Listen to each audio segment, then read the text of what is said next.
Dildi Safai. Alhamdulillah. We will commence the gathering further. Again, for Izhar-e Muhabbat, for about 7 minutes, we'll call Qari Asim Saab, who is Imam of Makkah Masjid in Leeds, to the mic for a few moments, inshallah. Ho, Allah, ho, Allah, ho, Allah, ho, Allah, ho. الحمد لله رب العالمين والصلاة والسلام على أشرف الأنبياء والمرسلين وعلى آله وأصحابه أجمعين أما بعد فأعوذ بالله من الشيطان الرجيم بسم الله الرحمن الرحيم وما هذه الحياة الدنيا إلا لهو ولعب صدق الله العظيم وصدق رسوله النبي الأمين الحليم الكريم. All praise be to Allah subhanahu wa ta'ala. And may Allah shower His immense blessings on the final messenger, Prophet Muhammad sallallahu alayhi wa sallam, on the family and the companions of the Prophet. May Allah be pleased with all of them. It is such a great blessing to be counted amongst the people who are sitting here, standing here in this majlis, remembering Allah and His messenger sallallahu alayhi wa sallam. And we've all gathered here under the leadership of Hazrat Pir Tariqat, Hazrat Khwaja, Pir Sufi Muhammad Arshad Sahib, Naqshbandi Madazul Ali, and all the Mashayikh. And we've all gathered here to illuminate our hearts with Allah and His Messenger sallallahu alayhi wa sallam's remembrance.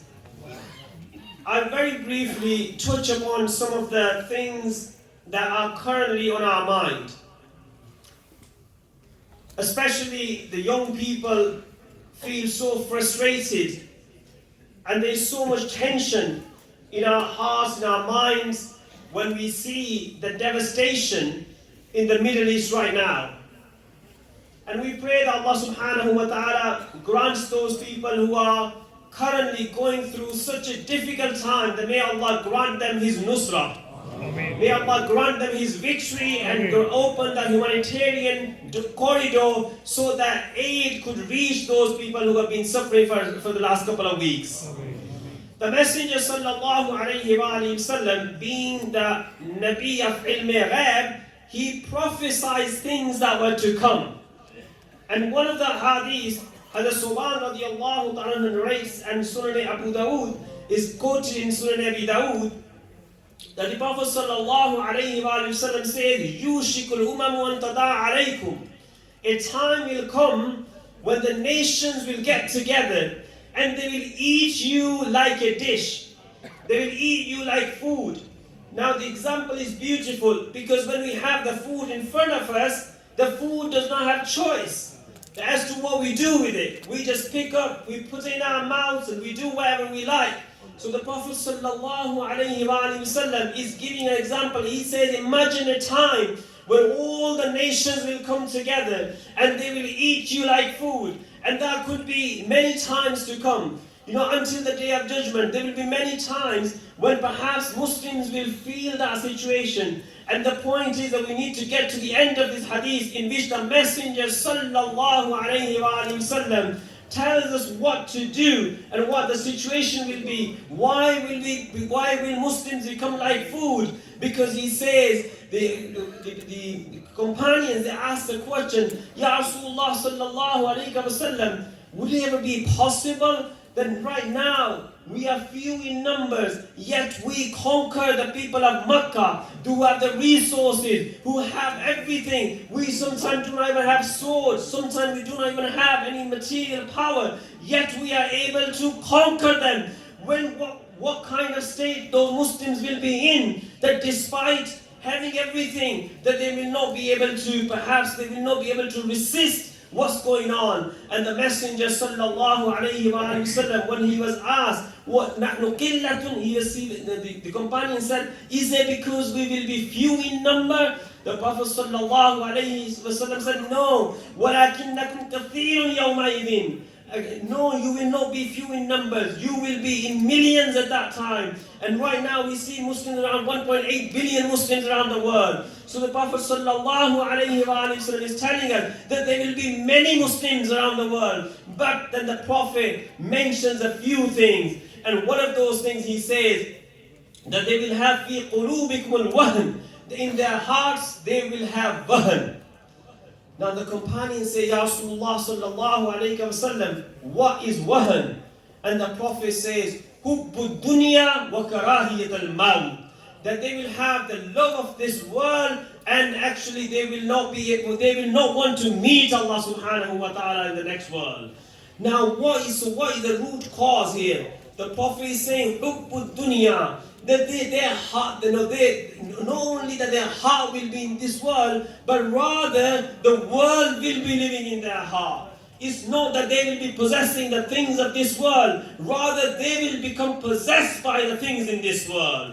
And this is what we're talking about today. Sayyidina Abu Bakr Siddiq radiallahu ta'ala anhu, Afdalul Bashar ba'd al-Anbiya. We remember the time of Tabuk when the Prophet sallallahu alayhi wa sallam invited people to give something for the cause of Allah. The messenger's best friend, Afdalul Bashar ba'd al-Anbiya, Sayyidina Abu Bakr Siddiq, brought everything that he had in his household. That is Hubbu dunya wa karahiyat al-maut. Exactly the opposite of that. He proved that it was not just the materialism of this world that lived in his heart, but rather what lived in his heart was the love of Allah and His Messenger sallallahu alayhi wa sallam. Today we have gathered here to remember and pay tribute to the legacy of Khwaja and Khwaja, be Sufi Muhammad Aslam Sahib Naqshbandi rahmatullah alayhi. We saw what a simple life they lived. We saw that their heart was not in this world. And yet today, that's why we see thousands of people remembering them because they connected them to Allah and His Messenger sallallahu alaihi wasallam.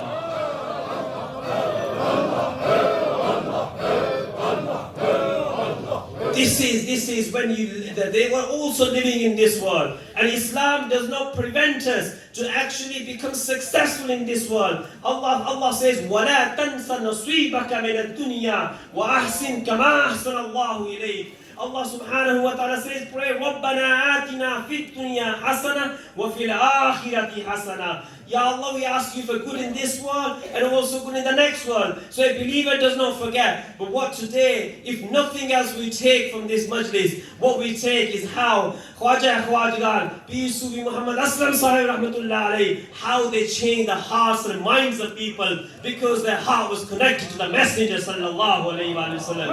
We pray.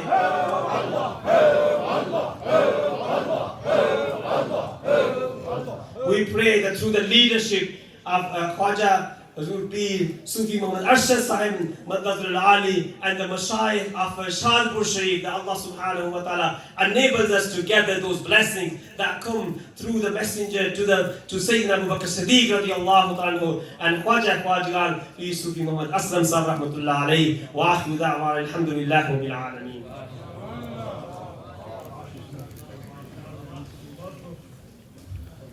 Alhamdulillah, that was a beautiful speech and a very timely reminder for the youngsters to come to these gatherings and disconnect yourself from the dunya and connect yourself to Allah subhanahu wa ta'ala and His Rasul sallallahu alayhi wa sallam. Inshallah, we'd like to